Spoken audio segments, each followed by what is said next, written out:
আগামী 12 ফেব্রুয়ারি অনুষ্ঠিতব্য বাংলাদেশের সাধারণ নির্বাচনের আগে সামাজিক যোগাযোগ মাধ্যমে ব্যাপক অপতথ্য বা ডিসইনফরমেশন ছড়িয়ে পড়েছে। বিশ্লেষকরা বলছেন, এই অপপ্রচারের 90% ভারত থেকে ছড়ানো হচ্ছে। 2024 সালে শেখ হাসিনার পতনের পর এই নির্বাচনে জনমত প্রভাবিত করতে কৃত্রিম বুদ্ধিমত্তা বা এআই ব্যবহার করে অসংখ্য ভুয়া ছবি বা ভিডিও তৈরি করা হচ্ছে। এফপির প্রতিবেদনে বলা হয়েছে, অপপ্রচারের মূল কেন্দ্রবিন্দুতে রয়েছে সংখ্যালঘু হিন্দু সম্প্রদায়ের উপর কথিত নির্যাতনের দাবি।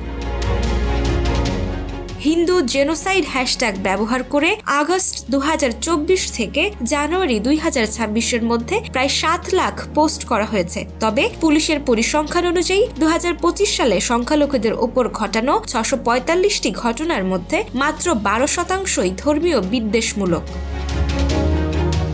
এই অপপ্রচারের মাধ্যমে বিএনপি ও জামায়াতের বিরুদ্ধেও ভুয়া ভিডিও ছড়িয়ে জনমনে বিভ্রান্তি সৃষ্টি করা হচ্ছে। ভারতের আইপিএল খেলোয়াড় সম্পর্কিত ভুয়া তথ্য জাতীয় ক্রিকেট দলের টি-20 বিশ্বকাপ থেকে প্রত্যাহারের মতো পরিস্থিতি সৃষ্টি করেছে। বাংলাদেশ নির্বাচন কমিশন এই পরিস্থিতি মোকাবেলায় মেটা এর সঙ্গে একটি বিশেষ মনিটরিং ইউনিট গঠন করেছে।